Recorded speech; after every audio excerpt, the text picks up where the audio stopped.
Yo guys, पहले तो channel पे तुम सभी लोगों का वेलकम है। और आज मैं एक्सप्लेन करने वाला हूँ I got cheat skill in another world and become unrivalled in real world के एपिसोड नंबर 11 को। तो चलो वीडियो जल्दी से स्टार्ट कर देते हैं। एपिसोड की स्टार्टिंग में हम लोग उसी लेडी को देखते हैं जो कि यूया को हायर करना चाहती है। इन लोगों ने जो यूया की फोटोज क्लिक करी थी, इन लोगों ने उससे एक मैगजीन क्रिएट कर ली है। ये लेडी इसी मैगजीन को देख रही होती है और ये कह रही होती है कि मुझसे तो वेट ही नहीं हो रहा है, बस एक हफ्ते की बाद फिर ये मैगजीन पब्लिश हो जाएगी सेल्स के लिए। इस लेडी का जो मैनेजर होता है वो पूछने लगता है, मैम आखिर आपका प्लान क्या है? तो ये लेडी उसे बताती है कि एक बार सारे ऑप्टिकल सामने से हट जाए तो यूया हमें मना नहीं कर पाएगा हमारे साथ काम करने के लिए। सीन अब यहीं से शिफ्ट हो जाता है और कावरी और यूया पे आ जाता है और ये लोग यहाँ पर स्टडी कर रहे होते हैं यूया के घर पर। कावरी नाइट को तो जानती है और अब वो अकात्सुकी से भी मिल चुकी है जो कि यूया का नया पेट है। यूया यहाँ पर मैथ के कुछ क्वेश्चंस को सॉल्व करने की कोशिश कर रहा होता है पर वो तो उससे हो ही नहीं रहे होते हैं। कावरी यूया को बताती है कि एक पेज पीछे करके देखो, तुम्हें इस क्वेश्चन का फॉर्मूला मिल जाएगा। और ये बात सुनने के बाद यूया उससे कहने लगता है, वो बिल्कुल सही कहा तुमने, मैं तो समझ गया। यूया कावरी की तारीफ करने लगता है क्योंकि उसने इस इक्वेशन को बहुत आराम से सॉल्व कर लिया। यूया कावरी से कहता है कि तुम तो अमेजिंग हो कावरी। कावरी यूया से कहती है कि नहीं, इसमें कोई बड़ी बात नहीं थी। यहीं से अब हमें पास्ट का सीन दिखाया जाता है जब स्कूल क्लोज हुआ था तो कावरी और यूया साथ में घर आ रहे होते हैं। कावरी यहाँ पर बात छेड़ देते हैं कि हमारे टेस्ट बस स्टार्ट होने ही वाले हैं। टेस्ट सब सुनते ही यूया शांत हो जाता है तो कावरी उसे पूछने लगती है क्या हुआ यूया। यूया उसे बताता है कि वो मैथ में बिल्कुल भी अच्छा नहीं है। ये बात सुनने के बाद कावरी यूया से कहने लगती है, अगर ऐसी बात है तो यूया क्यों ना हम तुम्हारे घर पर मैथ को स्टडी करें। और बस इसी वजह से ये दोनों यहाँ पर साथ में स्टडी कर रहे हैं। कावरी अब यहाँ पर यूया से परमिशन मांगने लगती है कि क्या वो यहाँ पर उसका रेस्ट रूम यूज कर सकती है। यूया उसे कह देता है क्यों नहीं, तुम प्लीज उसे इस्तेमाल करो। कावरी के जाते ही यूया कहने लगता है, यार आज पहली बार मेरे घर पर एक लड़की आई है और मुझे इस वजह से काफी नर्वस फील हो रहा है। कावरी ढूंढ तो बाथरूम रही होती है लेकिन वो गलती से उस रूम में चली जाती है जहाँ पर यूया का अनदर वर्ल्ड का डोर होता है। इस डोर को देखने के बाद कावरी सोचने लगती है आखिर ये दरवाजा यहाँ पर क्या कर रहा है। और इसी वक्त यूया उसके पीछे आ जाता है और उसको आवाज देने लग जाता है। कावरी यूया की आवाज सुनने के बाद उसकी तरफ पीछे मुड़ती है और वो यूया से कहने लगती है, मैं गलती से यहाँ पर आ गई, मुझे बाथरूम का रास्ता ही नहीं मिल रहा था। यूया कावरी को ऐसे देख के उसे कहने लगता है, वेल कावरी, मुझे लगता नहीं कि तुम मेरे ऊपर भरोसा करोगी लेकिन ये जो दरवाजा है ना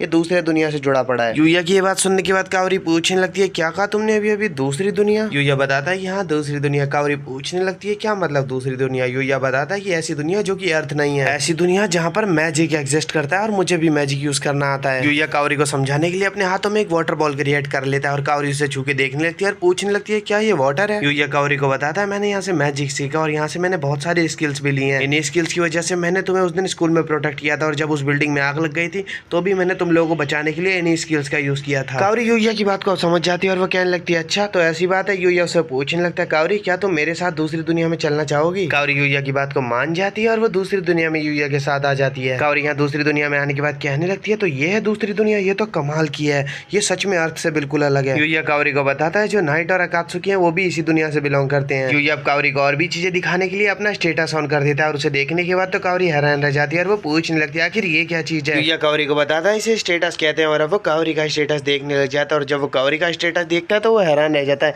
क्योंकि कावरी का जो स्टेटस होता है जब यूया यहाँ पर आया था उस टाइम के स्टेटस से कावरी का स्टेटस ज्यादा होता है। कावरी यूया से पूछ रही होती है लेकिन ये है क्या चीज? यूया उसे बताता है ये तुम्हारा लेवल बताता है। यूया यहाँ पर उदास भी होता है क्योंकि कावरी का जो स्टेटस होता है वो उससे ज्यादा होता है। यूया कावरी को बताता है कि मैंने यहीं पर आके अपना वेट कम कराया और मैंने जो स्किल्स पाई है वो यहीं से पाई है। तुम सिंपल शब्दों में समझ सकती हो कि मैंने यहाँ पर से स्किल्स चुराई हुई है और मैंने ऐसा सिर्फ इस वजह से किया क्योंकि जो पुराना यूया था उसको कोई भी एक्सेप्ट नहीं कर रहा था। ये सब बताते हुए यूया काफी उदास हो रहा था तभी कावरी कहने लगती है, यूया मैं इस दुनिया को और भी देखना चाहती हूँ। यूया कावरी से कहता है मुझे माफ करना लेकिन मैं तुम्हें इस फॉरेस्ट के और डीप में नहीं ले जा सकता क्योंकि हमें अंदर मॉन्स्टर मिल सकते हैं। तुमने देखा यहाँ पर कोई मॉन्स्टर नहीं आ रहा क्योंकि यहाँ पर तो एक बैरियर लगा हुआ है। कावरी कहती है अगर ऐसी बात है तो क्या तुम मुझे बाद में इस दुनिया को दिखाओगे? यूया से कहता है हाँ बिल्कुल। और इस बात को सुन के यूया से कहने लगती है तो फिर ठीक है चलो अभी हमारा प्रॉमिस रहा। तो यहाँ पर यूया भी अब प्रॉमिस कर लेता है। यूया कावरी से कहने लगता है कावरी लेकिन तुम्हें भी मुझसे एक प्रॉमिस करना होगा कि तुम इस दुनिया के बारे में किसी को भी नहीं बताओगी। और अब कावरी भी यूया से इस बात का प्रॉमिस कर लेती है। कावरी को अब अच्छा लग रहा होता है क्योंकि यूया ने उसे अपना बहुत बड़ा सीक्रेट बता दिया है। कावरी सोचने लगती है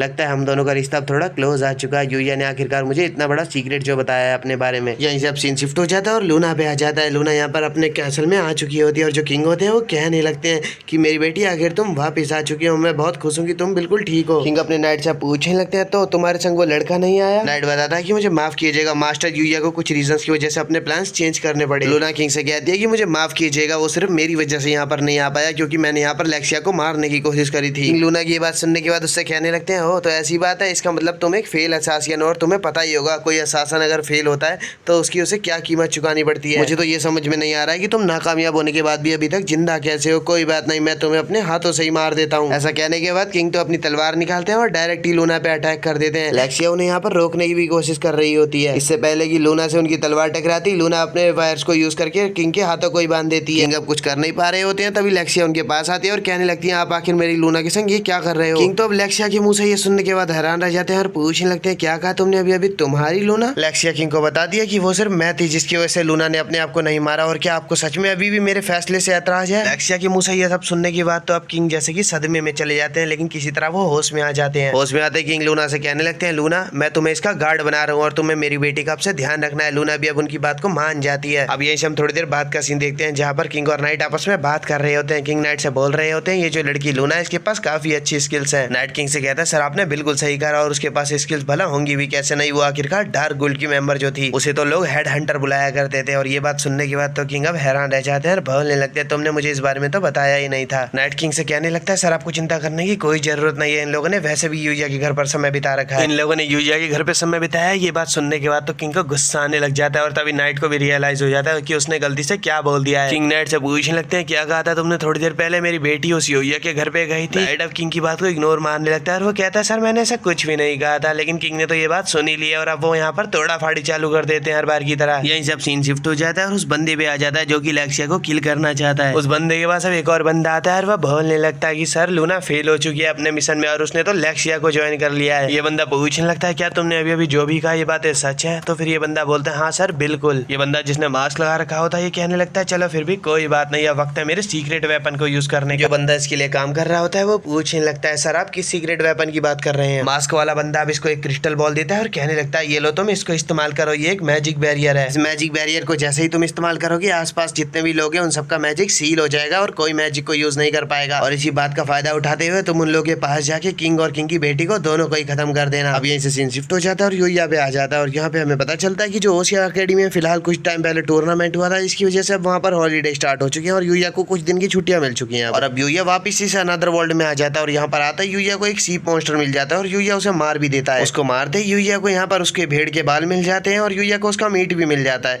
और यूया तभी देखता है कि उसको यहाँ पर एक बेड शीट भी मिली होती है, यहाँ पर उसको गद्दे और तकिए भी मिले होते हैं। यूया अब यहाँ पर थोड़ी देर बाद हम देखते हैं कि एक सिटी में आ जाता है और इस सिटी का नजारा देख के तो यूया काफी इंप्रेस हो रहा होता है। यूया को ये जगह काफी अच्छी लग रही होती है तो यूया यहाँ से कुछ परचेस करने के बारे में सोचता है और तभी उसे पता चलता है कि उसके पास यहाँ के पैसे ही नहीं है। तो यहाँ पर वो अब ट्रेड करने के लिए एक बंदे को ढूंढ लेता है। ये बंदा यूया से पूछने लगता है तो तुम आखिर क्या बेचना चाहते हो। यूया इससे कहता है मैं यहाँ पर पेपर बेचना चाहता हूँ जो कि मैं जापान से लेकर आया हूँ। क्योंकि यूया ने पेपर अपने टूल बॉक्स में रखे होते हैं तो यूया उन्हें निकालने लगता है और ये देखने के बाद कि यूया के पास एक टूल बॉक्स है ये बंदा तो हैरान रह जाता है। यूया आखिरकार पेपर निकाल लेता है टूल बॉक्स में से और ये बंदा पता नहीं पेपर को देखने के बाद इंप्रेस हुआ भी या फिर नहीं हुआ, लेकिन ये ग्लास को देख के बहुत ज्यादा इंप्रेस हो जाता है। ये कहने लगता है वाओ ये ग्लासेस कितने ज्यादा ब्यूटीफुल है। ना कि सिर्फ ग्लासेस, इस बंदे को तो पेपर भी बहुत ज्यादा अच्छा लगता है। ये कहने लगता है ये पेपर भी बहुत ज्यादा हाई क्वालिटी का है। ये बंदा कहता है मैं तुम्हें इसके बदले 100 गोल्ड कॉइंस देने के लिए तैयार हूँ। यूया को यहाँ की करेंसी के बारे में ज्यादा वैल्यू नहीं है तो यूया पूछने लगता है इस करेंसी की आखिर वैल्यू क्या है। वो बंदा यूया को बताता है कि इसमें से जो 4 गोल्ड कॉइंस है उसमें तुम्हारा पूरा परिवार पूरे साल बैठ के खा सकता है, इसमें जो 100 गोल्ड कॉइन है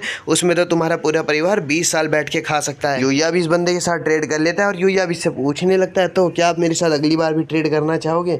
ये बंदा यूया से बोलता है हाँ क्यों नहीं, हम अगली बार भी ट्रेड करेंगे। यूया इस बंदे से बोलता है और एक बात और प्लीज आप मुझे बता दीजिए आखिर यहाँ पर रॉयल कैपिटल किस तरफ है। ट्रेडर इन लोगों को अब रॉयल कैपिटल की लोकेशन बता देता है और अब इन लोगों को हम लोग एक घोड़ा गाड़ी में रॉयल कैपिटल की ओर जाते हुए देखते हैं। और यहीं से अब अगले सीन में हम देखते हैं कि ये लोग रॉयल पैलेस में पहुंच जाते हैं। रॉयल कैपिटल में आते ही जो नाइट होता है वो यहाँ पर यूया को रास्ता दिखा रहा होता है। वो यूया से पूछने लगता है कि आपको यहाँ आने में कोई तकलीफ तो नहीं हुई। यूया उसे बोलता है नहीं बिल्कुल भी नहीं हुई। और तभी यूया यहाँ पे जो पैलेस होता है उसके नज़ारे देखने लगता है और वो बोलने लगता है ये तो बहुत ही ज्यादा सुंदर है। नाइट बोलता है हाँ मुझे पता है ये जगह बहुत सुंदर है और हमें भी इस बात पे बहुत प्राउड होता है। यूया नाइट से पूछने लगता है तो फिर अब हम कहाँ जा रहे हैं। नाइट यूया को बताता है हम ऑडियंस चैम्बर में जा रहे हैं जहाँ पे किंग बैठे हुए हैं। ऑडियंस चैम्बर का नाम सुनते ही यूया हैरान रह जाता है और वो कहने लगता है नहीं मैं अभी वहाँ पर नहीं जा सकता हूँ, तुम देखो तो जरा मैंने क्या पहन रखा है, मैं इस हालत में वहाँ पर बिल्कुल भी नहीं जा सकता उनके सामने। नाइट यूया से कहने लगता है इस बात से उन लोगों को वैसे भी कोई फर्क नहीं पड़ने वाला है, वो इनफॉर्मल ऑडियंस है। नाइट और यूया अब दोनों ही किंग के सामने आ जाते हैं और किंग के सामने आते ही वो लोग झुक के उन्हें इज्जत देने लग जाते हैं। किंग उन दोनों से कहते हैं बहुत बढ़िया अब तुम दोनों जल्दी से अपना सर ऊपर कर लो। यूया ने भी जैसे अब अपना सर ऊपर करा था वो आसपास की ऑडियंस को और सब लोगों को अब ध्यान से देखने लग जाता है। किंग यूया से पूछने लगते हैं तो तुम ही वो जेंटलमैन हो क्या जिसने मेरी बेटी को दुखी करा था। यूया किंग की बात का हाँ में जवाब देता है। किंग यूया से दूसरा सवाल करते हैं और क्या तुम ही वो जेंटलमैन हो जिसने की मेरी बेटी के रिश्ते को ठुकरा दिया था।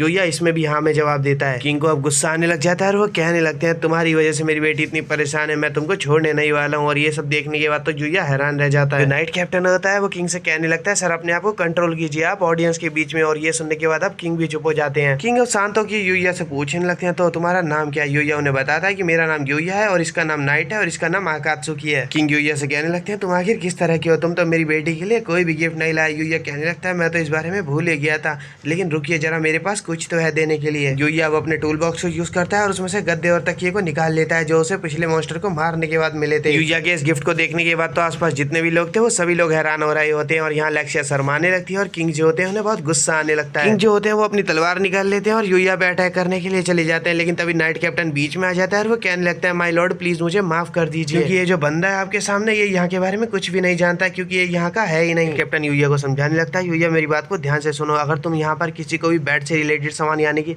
ये गद्दे और तकिया अगर किसी को देते हो तो इसका मतलब ये है कि तुम सामने वाले को प्रपोज कर रहे हो। यूया से ये गिफ्ट पाने के बाद तो लेक्सिया यहाँ पर बहुत ज्यादा शर्मा रही होती है और बहुत खुश भी होती है। किंग तो यहाँ पर अब नाइट कैप्टन की बात और सुनते ही नहीं है, वो नाइट कैप्टन को रास्ते से हटा देते हैं और यूया के पास अटैक करने चले जाते हैं। लेकिन इससे पहले कि किंग यूया के ऊपर अटैक करते हैं हम देखते हैं कि कुछ बंदे छत तोड़ के नीचे आ जाते हैं और वो इन लोगों को चारों तरफ से घेर लेते हैं। किंग जैसे ही इन बंदों को देखते हैं कि इन लोगों ने इन्हें घेर लिया है, वो अपने सैनिकों से बोलते हैं कि जल्दी से इन लोगों पे तुम फायर कर दो। जो सैनिक होते हैं वो भी किंग की बात को फॉलो करते हैं और वो इनके ऊपर फायर मैजिक यूज कर देते हैं, लेकिन इस फायर मैजिक का कोई फायदा नहीं होता। जो क्रिस्टल होता है उस बंदे के हाथ में वो इन सारे फायर मैजिक को ऑब्जर्व कर लेता है। किंग उस क्रिस्टल को देखने के बाद कहने लगते हैं ओ तो इसने यहाँ पर एक मैजिकल बैरियर क्रिएट कर दिया है, क्योंकि यहाँ पर कोई भी मैजिक का यूज नहीं कर सकता है, तो इसीलिए ये लोग यहाँ पर फिजिकली लड़ना चालू कर देते हैं। यूया यहाँ पर अकात्सुकी से बोल देता है अकात्सुकी जाके तुम यहाँ पर जो लोग जख्मी हुए हैं उन्हें जाके हील करो और तुम नाइट मेरे साथ चलो और इन सबको सबक सिखाओ। यूया भी इन लोगों से लड़ना चालू कर देता है और हम देखते हैं यूया तो फिजिकली भी बहुत ज्यादा स्ट्रॉन्ग है, वो यहाँ पर इन लोगों को एक एक अटैक में नॉकआउट कर रहा होता है। यूया की जो टीम होती है वो इन सभी बंदों पे भारी पड़ जाती है और जिस बंदे के हाथ में क्रिस्टल बॉल होता है उस बंदे के पास यूया जाता है और इसे भी एक घुसड़े में नॉकआउट कर देता है। लेक्सिया जैसी देखती है कि यहाँ पर सभी लोग नॉकआउट हो चुके हैं, लेक्सिया जल्दी से यूया के पास जाती है और उसे हक कर लेती है। किंग को तो ये सब देखने के बाद बहुत ज्यादा गुस्सा आ रहा होता है और तभी लेक्सिया किंग के पास आती है और उनसे कहने लगती है देखा आपने यूया ने यहाँ पर हम सभी को बचा लिया। इसी बीच जो नाइट कैप्टन होता है वो किंग के पास एक बैच को लेके आता है और वो कहने लगता है ये हमें इन्हीं में से एक के पास मिला है। उस बैच को देखने के बाद लेक्सिया कहने लगती है तो रेगार क्रिस्टे और ये तो मेरे बड़े भाई का है। नाइट कैप्टन अब यूया के पास आता है और वो कहने लगता है मास्टर यूया हमें आपकी स्ट्रेंथ की जरूरत है अपने किंगडम को सेव करने के लिए। ये सब देखने के बाद मुझे लग रहा है हमारा किंगडम बहुत बड़े खतरे में आ चुका है। तो गाइस वीडियो तो यहीं पर खत्म हो चुका है, इसके अगले वीडियो का आने का वेट करो और अगर इसका पिछला एपिसोड नहीं देखा है तो जाके देख लो, लिंक आई बटन और डिस्क्रिप्शन में दे रहा हूँ। चैनल को सब्सक्राइब नहीं करा है तो याद से सब्सक्राइब करते हुए जाना और एक कमेंट भी छोड़ देना अच्छा सा। अच्छा फिर चलो मिलते हैं, बाय।